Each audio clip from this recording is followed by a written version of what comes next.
29 de agosto, abri a palavra, pedi a Jesus o que ele queria que eu aprendesse sobre ele hoje e caiu em Lucas 23, a crucificação, a morte de Jesus e a ressurreição de Jesus. Vamos lá, Lucas 23, versículo 33. Quando chegaram ao lugar chamado Calvário, ali o crucificaram, bem como os malfeitores, um à direita, outro à esquerda. Contudo, Jesus dizia: Pai, perdoa-lhes, porque não sabem o que fazem. Então, repartindo as vestes dele, lançaram sortes. O povo estava ali e a tudo observavam. Também as autoridades zombavam e diziam: salvou os outros, a si mesmo se salve, se é de fato Cristo de Deus, o escolhido. Igualmente, os soldados os escarneciam e, aproximando-se, trouxeram-lhe vinagre, dizendo: se tu és o rei dos judeus, salva-te a ti mesmo. Também sobre ele estava esta epígrafe, em letras gregas, romanas e hebraicas: este é o rei dos judeus. Eu acredito muito que um dos discípulos de Jesus, quando o entregou para a crucificação, foi Judas. Judas amava Jesus, Jesus amava Judas. Eu creio muito nisso, do amor que Judas tinha por Jesus. Mas Judas, ele queria ver um espetáculo. Ele viu tanta cura, ele viu tantos milagres de Jesus curando pessoas, paralíticos andaram, cegos viram, surdos ouviram, todo tipo de doença, enfermidade. Judas queria mais. Se eu entregar, ele é filho de Deus, ele acreditava que ele era filho de Deus, mas eu quero ver mais. Eu quero ver ele sai da cruz. Se ele é filho de Deus, ele sai da cruz. Mas o Judas não entendia que o propósito de Deus para Judas era ser o traidor, era entregar o filho dele. Alguém teria que fazer isso. E o Judas também tinha a idolatria do dinheiro em seu coração. Então eu também acredito que ele achava que isso era um dom e um talento e que isso podia ajudar o ministério de Cristo. E acredito que muitas das suas ideias não eram talvez aceitas ou ouvidas. E no momento que ele entregou Jesus, ele recebeu, um saco de moedas de prata. Ele vendeu Jesus. Porque quando os soldados romanos chegam para... Por que Judas deu um beijo no rosto de Jesus? Porque eles estavam no meio dos seus 12 discípulos. E eles eram muito parecidos, eu creio nisso, que eles eram muito parecidos, a vestimenta, o cabelo. Então, como é que os soldados romanos iam distinguir quem era o Cristo ali no meio daqueles 12 homens à noite, tão parecidos? Então, o beijo era para identificar, este aqui, o que eu beijar é o Mestre, é o Jesus. Então, continuando. Os dois malfeitores. Um dos malfeitores crucificados blasfemava contra ele, dizendo: não és tu o Cristo? Salva-te a ti mesmo e a nós também. A todo momento, Jesus é colocado à prova, até mesmo na crucificação. Se você é o Filho de Deus, por que você não se salva? Salvou a tantos e a ti mesmo. Mas tinha um propósito também na crucificação. Respondendo-lhe, porém, o outro repreendeu-o, dizendo: nem ao menos temes a Deus, estando sob igual sentença? Porque Jesus estava crucificado na cruz ao lado de dois homens, um à esquerda, outro à direita. E esses homens eram homens que estavam ali por ter ido contra as leis, porque roubou, matou, eram ladrões. Então, versículo 41.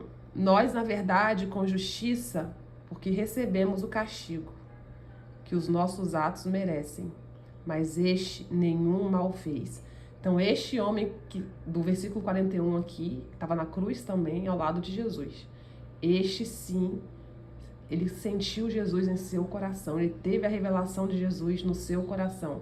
Ele está na cruz, Jesus, mas nenhum mal ele fez para estar aqui.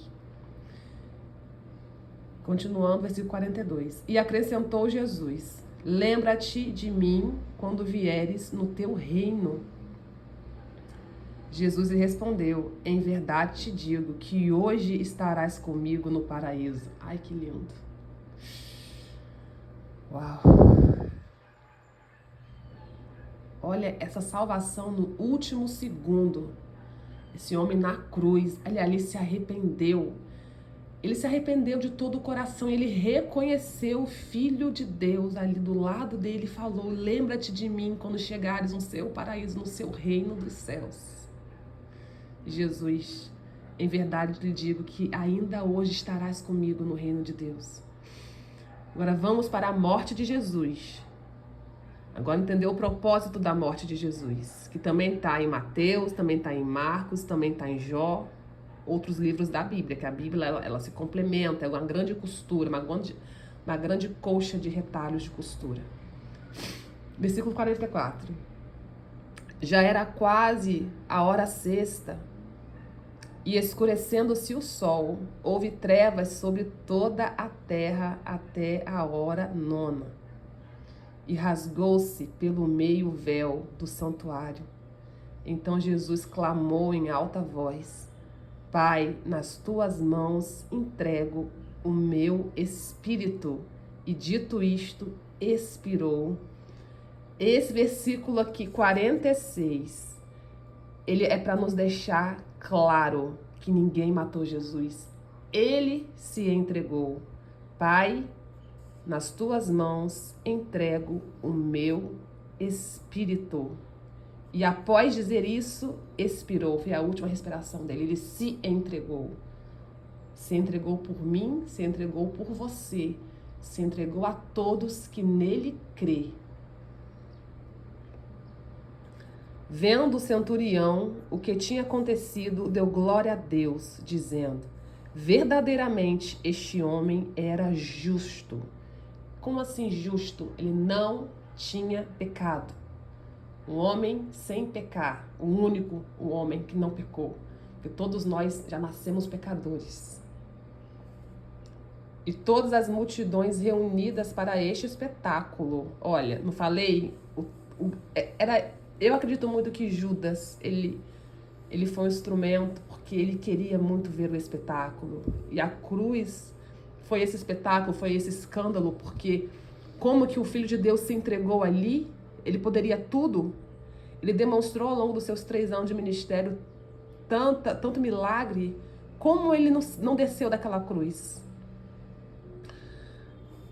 Vendo o que havia acontecido, retiraram-se a lamentar, batendo nos peitos.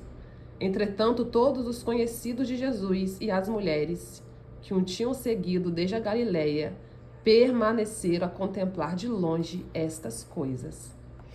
Agora vamos para o sepultamento de Jesus. E eis que certo homem chamado José, membro do Sinédrio, homem bom e justo, que não tinha concordado com o desígnio e ação dos outros, natural de Arimateia, cidade dos judeus, e que esperava o reino de Deus. Este homem, José, ele esperava o reino de Deus. E assim como eu espero também o reino de Deus. Estar lá. Mas para estar lá, eu tenho que ser aprovada aqui nesta terra. Meu caráter tem que ser aprovado. E como que meu caráter é aprovado? Quando Deus impregna o caráter de Jesus, o seu Filho único, que agora se tornou primogênito. Ele era único filho. E agora que ele passou pela morte, né, pela crucificação, pela morte e ressurreição, ele se tornou primogênito. Ele se tornou o primeiro filho de muitos filhos. Então nós somos criaturas. Quando Deus criou a criação, nós somos também criaturas de Deus, criação de Deus. E nos tornamos filhos de Deus quando recebemos Jesus em nosso coração, em espírito e em verdade, nos arrependendo dos nossos maus caminhos, das nossas más escolhas diárias, porque é todo dia Jesus nos resgata de nós mesmos. E aí nos tornamos filhos de Deus também. Isso está em João. Em outro momento posso lá em João ler essa questão de sermos filhos de Deus ou criaturas, né? Versículo 52. Tendo procurado a Pilatos, pediu-lhe o corpo de Jesus.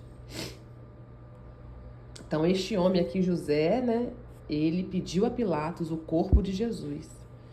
E tirando-o do madeiro, envolveu-o num lençol de linho e o depositou no túmulo aberto em rocha, onde ainda ninguém havia sido sepultado. Era o dia da preparação e começava o sábado. As mulheres que tinham vindo da Galiléia com Jesus, seguindo, viram o túmulo e como o corpo fora ali depositado. Então se retiraram para preparar aromas e bálsamos. E no sábado descansaram, segundo o mandamento. E agora vamos para o capítulo 24 do Evangelho de João. A ressurreição de Jesus. Jesus, antes da leitura, eu já te agradeço pela sua ressurreição. Por esse milagre. O Senhor é o dom da vida. O Senhor era o dom de Deus. Mas no primeiro dia da semana, alta madrugada, foram elas, né, essas mulheres que estavam aqui, no versículo acima, que sabiam que ele foi sepultado, que viram o corpo dele sendo sepultado. Essas mulheres, levando os aromas que haviam preparado, aromas agradáveis, e encontraram a pedra removida do sepulcro. Mas ao entrarem, não acharam o corpo do Senhor Jesus. Aconteceu que, perplexas a esse respeito, apareceram-lhe 2 varões com vestes resplandecentes, anjos. Estando elas possuídas de temor, baixando os olhos para o chão, eles lhe falaram: por que buscai entre os mortos ao que vive?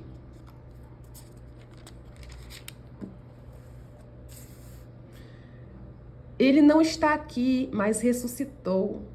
Lembrai-vos de como vos preveniu, estando ainda na Galileia.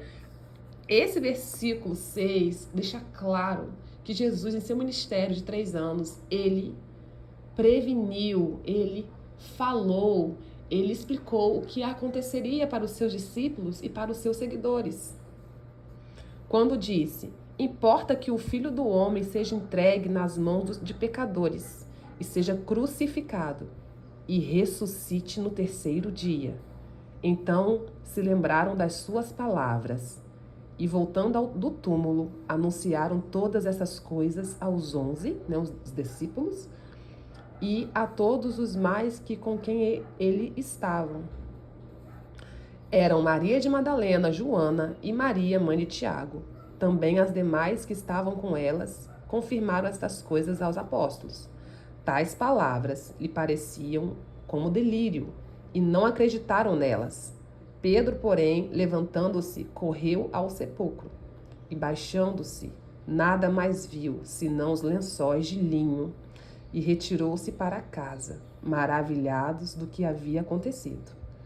Os discípulos no caminho de Emaús.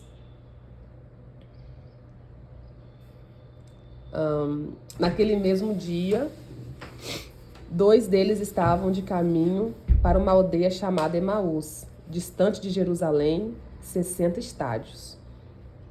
E iam conversando a respeito de todas as coisas sucedidas. Aconteceu que, quando conversavam e discutiam, o próprio Jesus se aproximou e ia com eles.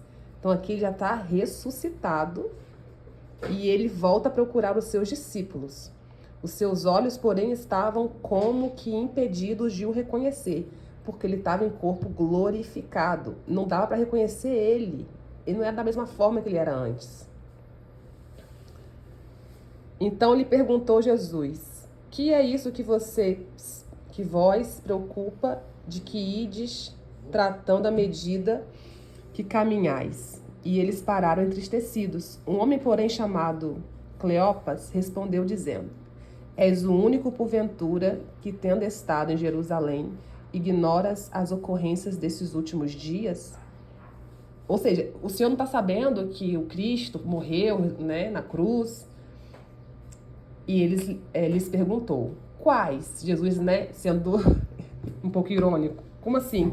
Quais são essas notícias que eu não estou sabendo, né? E explicaram a ele. O que aconteceu a Jesus, o Nazareno, que era varão profeta, poderoso em obras e palavras, diante de Deus e de todo o povo. E como os principais sacerdotes e as nossas autoridades o entregaram para ser condenado à morte e o crucificaram. Ora, nós esperávamos que fosse ele quem havia de redimir Israel, mas depois de tudo isto, é já este o terceiro dia desde que tais coisas aconteceram. É verdade também que algumas mulheres das quais conosco estavam nos surpreenderam tendo ido de madrugada ao túmulo e não achando o corpo de Jesus, voltaram dizendo terem tido uma visão de anjos, os quais afirmam que ele vive. De fato, alguns dos nossos foram ao sepulcro e verificaram a exatidão do que disseram as mulheres, mas não o viram. Então lhes disse Jesus: ó nécios e tardos de coração, para crer tudo o que os profetas disseram. Porventura não convinha que o Cristo padecesse e entrasse na sua glória? Aqui ele está com o corpo glorificado. Ele precisou padecer, né, morrer, ressuscitar, vencer a morte para entrar na glória. Aí ele continua dizendo, Jesus, e começando por Moisés, discorrendo por todos os profetas, expunha-lhes o que a seu respeito constava em todas as escrituras. Quando se aproximavam de aldeia para onde iam, fez ele menção de passar adiante. Mas eles os constrangeram, dizendo: fica conosco, porque é tarde e o dia já declina. E entrou para ficar com eles. Então Jesus foi convidado, eles não sabiam que ele era Jesus ainda, para ficar com estes homens. E aconteceu que, quando estavam à mesa, tomando ele o pão, abençoou-o e tendo partido lhes deu. Lembrando que esses aqui são discípulos, tá? Discípulos no caminho de Emaús. Pessoas que caminharam com Jesus, que foram discipuladas por Jesus, conheciam Jesus. Neste momento que eles estão na mesa, Jesus parte o pão, então lhes abriram os olhos e o reconheceram, mas ele desapareceu da presença deles. Aqui eu quero chamar a atenção porque Jesus ama a mesa. Por que a mesa? A mesa é lugar de comunhão. A mesa é onde partimos o pão. Então, quando tivermos a mesa, temos que lembrar dele. Temos que partir o pão e lembrar do corpo dele, que ele morreu em nosso lugar.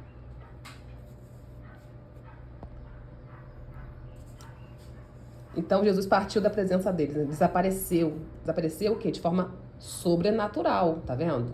Ele desapareceu da presença deles.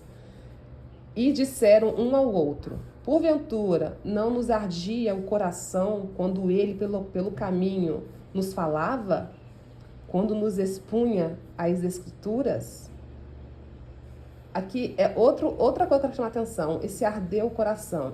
Quando a gente está na presença, até hoje, tá? Nos dias de hoje, estamos na presença de Jesus, do Espírito dele, nosso coração queima.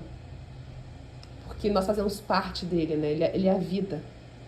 Então, quem quer conhecer ele, ter intimidade, relacionamento, coração, ele pulsa diferente. Na mesma hora, levantando-se, voltaram para Jerusalém, onde acharam reunidos os 11 e os outros com eles, os quais diziam: o Senhor ressuscitou e já apareceu a Simão. Então os dois contaram o que lhe aconteceram no caminho, e como fora por eles reconhecido a partir do pão. Jesus, tu és lindo, como eu amo. Vou só continuar mais um pouquinho. Jesus aparece aos discípulos. Falavam ainda essas coisas quando Jesus apareceu no meio deles e lhes disse: paz seja convosco. Eles, porém, surpresos e atemorizados, acreditaram em estarem vendo um espírito, porque esse corpo glorificado, eu acredito que não é um corpo carnal como o nosso, E nem é totalmente espiritual, ele deve ser algo no meio, ele termo, talvez, né? Porque ele falou que parecia vendo um espírito. Mas ele lhes disse: por que estáis perturbados e por que sobem dúvidas ao vosso coração? O ser humano, ele precisa crer para ver, mas coisas de Deus são invisíveis aos olhos, porque é sobrenatural. Então, nós temos que romper essa crença de crer para ver. Nós temos que sentir, não crer. 39. Vede as minhas mãos e os meus pés, que sou eu mesmo. Apalpai-me e verificai, porque um espírito não tem carne nem ossos, como vocês vede que eu tenho. Aqui, ó, o corpo dele glorificado. O espírito não tem carne nem ossos, então ele não é, né, totalmente, aqui no corpo glorificado, ele não é totalmente espiritual. E ele fala, palpai-me, ou seja, podia tocar. E ele mostrava as mãos e os pés porque estava a marca da crucificação. É a prova dele. Dizendo isto, mostrou-lhe as mãos e os pés. E quem tem sensibilidade para ver o Espírito de Jesus em sonho, ele continua mostrando as marcas em suas mãos e seus pés até hoje. E por não acreditarem eles ainda, por causa da alegria, e estando admirados, Jesus lhes disse: tendes aqui alguma coisa que comer? Olha, ele comeu, hein? Então lhe apresentaram um pedaço de peixe assado e um favo de mel. E ele comeu na presença deles. Jesus ressurreto, ele comeu com seus discípulos. Jesus explica as Escrituras. A seguir, Jesus lhes disse: são essas as palavras que eu vos falei, estando ainda convosco. Importava se cumprisse tudo o que de mim está escrito na lei de Moisés, nos profetas e nos salmos. Então lhes abriu o entendimento para compreenderem as Escrituras. E lhes disse: assim está escrito que o Cristo haveria de padecer e ressuscitar dentre os mortos no terceiro dia. Então ele cumpriu a profecia que vinha desde Moisés, desde os profetas, que estão todos na Bíblia. Ele cumpriu a profecia que o Cristo padeceria, né, morreria, ressuscitaria dentre os mortos no terceiro dia. Então ele morreu numa sexta-feira, sexta-feira santa, e ressuscitou no domingo, que é onde comemora a Páscoa, né? E que em seu nome se pregasse arrependimento para remissão de pecados a todas as nações, começando de Jerusalém. Ele foi considerado o rei dos judeus porque este nome foi colocado na cruz. Ele era judeu, mas ele veio para as nações, para redimir todas as nações. Então, aquilo expandiu do povo judeu e da nação de Israel para todos. Jesus é para todos, não é para um povo específico, é para todos. Vós sois testemunhas destas coisas. Eis que envio sobre vós as promessas de meu Pai. Permanecei, pois, na cidade, até que do alto sejais revestidos de poder. E a ascensão de Jesus. Então os levou para Betânia e, erguendo as mãos, os abençoou. Aconteceu que, enquanto os abençoava, ia se retirando deles, sendo elevado para o céu. Então eles adoraram, voltaram-se para Jerusalém, tomados de grande júbilo, e estavam sempre no templo, louvando a Deus. Obrigada, Pai, pelo seu amor que foi personificado em Jesus Cristo. Obrigada por derramar da sua salvação sobre nossas vidas. E que possamos ser tocados pelo seu Espírito Santo no nosso coração, para primeiro nos arrependermos das nossas más transgressões como seres humanos e podemos receber a graça imerecida que foi derramada na terra pelo seu Filho Jesus, que o Senhor enviou para morrer espiritualmente em nosso lugar. Em nome de Jesus. Amém.